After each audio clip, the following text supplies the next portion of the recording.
Ebiseera ebisinga kyotasuubira kye kibeera. Omukyala Teddy Bujingo njagala owulire emboozi eno.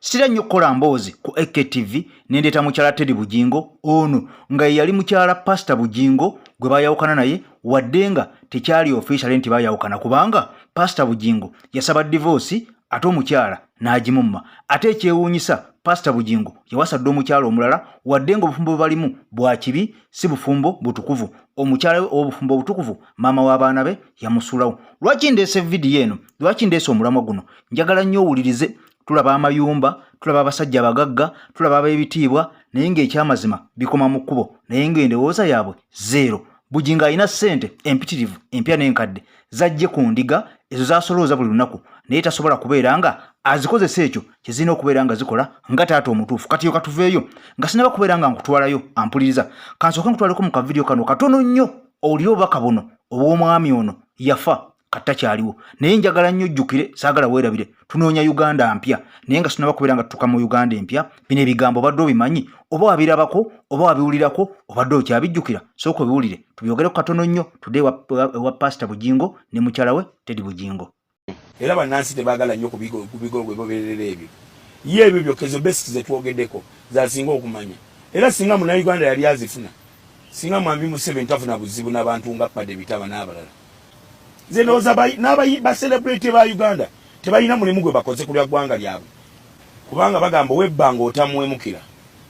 Olugero lumanyi olwo katiba n'abantu engeri gye bagabanamu ensi eno nagenda olabanga bwe kati ne bwe naazannya katemba bakyagamba awo yali mu katemba oyo yali mu katemba waabwe.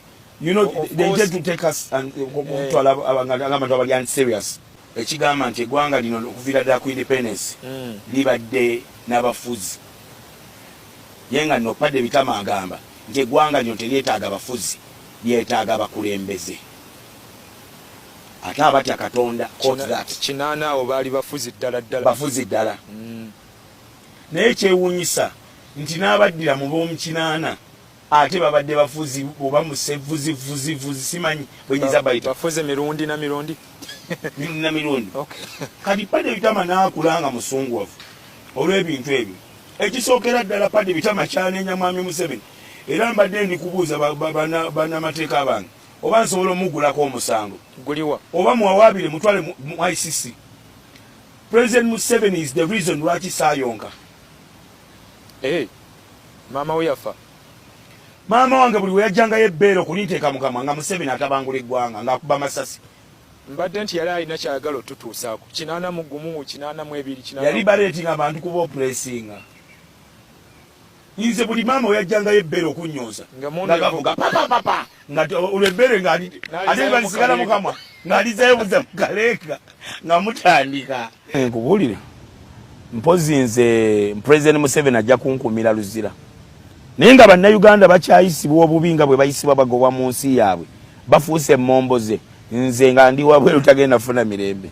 Era ekyo kyo nkikakasa Walusimbi nkiddemu okikakasa bulungi nga ndi wabweru nnyina ayina mpozi ajja kunkumira luzira naye nga bannayuganda bayisibwa nga bwe bayisibwa kati olwale. Omukutu gwa EKTV Media Uganda kwoli nange AK Master Emabega w'omuzindalo olwa EKTV News Team yonna okubeera nga ntuddewo okwanjulira ensonga. Ndeeta obutambi buno ampuliriza osobole okubeera nga obwongo bwo teweerabira ensi yo gy'olimu olina okubeera nga ogyagala. Omusajja oyo yali amanyirwa nga Padde Bitama abamu essaawa zino muyinza okuba temwamulabako nga mwali mukyali bato. Yafa era mu kufa kwe ayinza okuba kati awezezza wakati w'emyaka nga 8 oba 12 wakati awo ng'omusajja oyo afudde. Naye ebigambo bye yayogeranga yali ayagala Uganda empya mu myaka egyo egy'emabega naye gwe akyaliwo mpaka na kati ku myaka gino nga tofanga. Olaba Uganda gy'olimu olaba oli yagiraba emyaka 10 emabega nga kyetaaga Uganda mpya nga Mwami Museveni avuddeko. Kati gwaliko essaawa zino akyayambala kyenvu kubanga ono yatuuka n'okugamba nti ne ba artists abayimbi ne bannakatemba baali tebakoze kimala era yatuuka n'obbalangira nti tebaagala nsi yaabwe era ye n'atuuka okuvaayo nga ye alwanyise Mwami Museveni.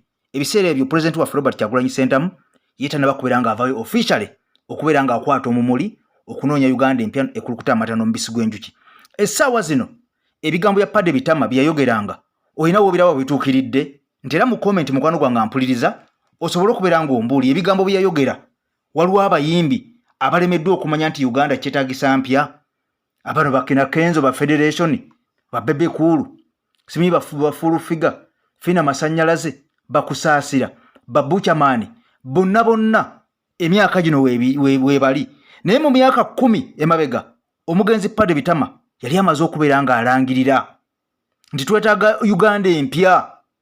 President Robert Kyagulanyi Ssentamu engato mwatambulira ndooze ebirowoozo biwulidde. Tugenda kuvaayo eyo wadde nga tubadde tulina okubeera nga tuyitirayo. Wabula neebaza nnyo mwenna mikwano gyange abatambula ne EKTV nammwe abakomentinga ne mumpabula wemba nkoze ensobi ne mubeera nga mundabula n'okumpa ku magezi oba oli awo ageetaagisa okubeera nga tugenda mu maaso. Sonko Matthew nkwagala nnyo weebale kubeerako. Baby Gloria oli ku TikTok waka waffe omusharinga nnyo. Baby Gloria weebale nnyo weebale ddala waka kubeera nga omusharinga tokoowa genda mu maaso okumanyisa enjiri. Baby Gloria ku TikTok nkwagala nnyo. Roger elimu weebale nnyo. Harriet Nanteza Kityo Peter n'abalala mwenna mikwano gyange. Omukulu kakeeto weebale koonako kigalo kakeeto nkwagala nnyo. Maria Najjuma bwe mutyo mwebale nnyo weebale n'abalala. Nja kubeera nga mbatumirako abaana b'e Saudi mwenna UAE yonna mwebale nnyo mwebale ddala kosa bali mu Bulaaya. Ampuliriza omukyala Teddy Bujingo ali mu maziga. Twayogedde dda nga video etandika tugenda kubeera nga twogera ku mboozi ye era saagala tugyerabire. Mukyala Teddy Bujingo akubuulira akawonvu n'akagga ate nga munakuwavu. Lwaki abasajja abasinga era okuweerera abaana tekitegeeza nti nno omusajja okuweerera abaana alina kubeera nga alina ssente. Ekyokubiri abasajja n'abakazi bwe baawukana lwaki babitwaliramu n'abaana. Njagala owulire Bujingo ono bwe yaawukana ne maama w'abaana n'abaana n'abakyayiramu. Kyannaku Byewunyisa era lwe baayawukana lwennyini ne fiizi we zaakoma. Okuva olwo abaana tebaddamu kola ku kitiibwa fiizi kuva eri kitaabwe. Simanyi oba bw'oyawukana ne maama w'abaana n'abaana obeera obazaalukuse oba olwo oba ovuddeko obuvunaanyizibwa oba okubeera taata. Era ekyokubiri abantu ababuulira enjiri eno kiki kye bategeeza okubeera nga batubuulira ebigambo ebiri sweet naye nga bo bakola biri bitter ate nga bisinga ne kamula ly'okwokya. Lwaki kiri bwe kityo? Mpe ndowoozayo ebiseera ebisinga ebigambo by'abaana abantu tubikkiririzengamu oba tugaane tubatunulire nga bye bakola naffe bye tubeera nga tukola. Kubanga twalabe wano abakulembeze abayisiraamu bagenze mu State House ne banjayo ensonga zaabwe ne basaba ne ssente naye ne balema okwadressinga ensonga erumu abasiraamu abalala nga bannaabwe bawambibwa. Ekyo kitwala otya ggwe? Abakulira eddiini ne bagenda mu State House ne basaba ssente babaire nga babakulaakulanya kyokka nga bannaabwe bawambibwa enkya n'eggulu tebaboogeddeeko nabo bennyini abattibwa. Kakati abantu b'eddiini bano tubatwalenga siriyasi oba tubatwalenga unserious kubanga bye boogera ate bo si bye bakola. Tugende mu katambi ka Teddy Bujingo okabulire katono nnyo nkukomyewo ate tweyongereyo. Bakyala bannange muyimirire ku lw'abaana ekirooto ekyo kisobole okutuukirira kubanga nze bwe nagenda bwenti omugundi bwe nawaayo akasonga kange mu musango guli ne mpaayo akasonga kange ne ngamba kale nga guno gutambula school fees zo zijje. Tulina omuto yeetaaga medication yeetaaga school fees yeetaaga okulabirira yeetaaga ki era byavaayo omulamuzi yavaayo n'agamba nti bali abaana nti engeri gye bali bakulu nti bawezezza kubanga omuwala omu yali 19 yali akatandika ku university omulala nga yali ku second year ng'abuzaayo omwaka gumu yali 21 amalirize. Ono baby ne bagamba bali nti bakola ki bakulu ne baga kati ono baby kale ye yabaafuna buyambi.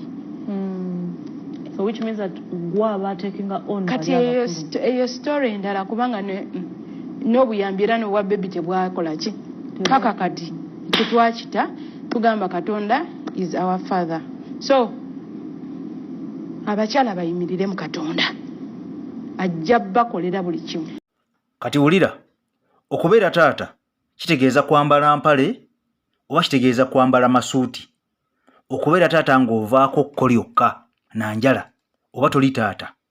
Nkugambye abasajja bangi abasulayo obwannaggamba ne basuula eri obuvunaanyizibwa bw'abaana baabwe olw'okubanga babeera bafunye abakazi abapya nga beerabireti ne be bafunye bajja kutuuka bazaale nabo bakaddiwe babeerenga bali be baasuula naye omwana taba na musango. Njagala ombuulire gwe nga ggwe omugoberezi waffe ku EKTV mukwano gwange ampuliriza ensonga eno ogyogerako ki kubanga nkimanyi saaga nnyo okweyingiza mu famire z'abantu. Omwami kye yakola kyali kituufu olw'okuba omukyala yayawukana naye n'abaana n'abamusuulira nga tamanya bwe basuze tamanya bwe balidde. Emyaka agambye kati giri 8 ndowooza agambye oba 8 bwe mbasiwulidde bubi nga ye maama nga ye taata abaana abakulu n'abato ekyokulya ekyokwebikka ekyokwambala sukulu fiizi ddwaliro nga byonna omukyala yakwasaganya naye nga taata w'abaana bano mugagga muvundu nga ne ssente afuna za bwereere nga tazituuyanidde ezimu bamuwampe okuva mu gavumenti. Nkweyanza nnyo atambula ne EKTV weebale nnyo weebalire ddala.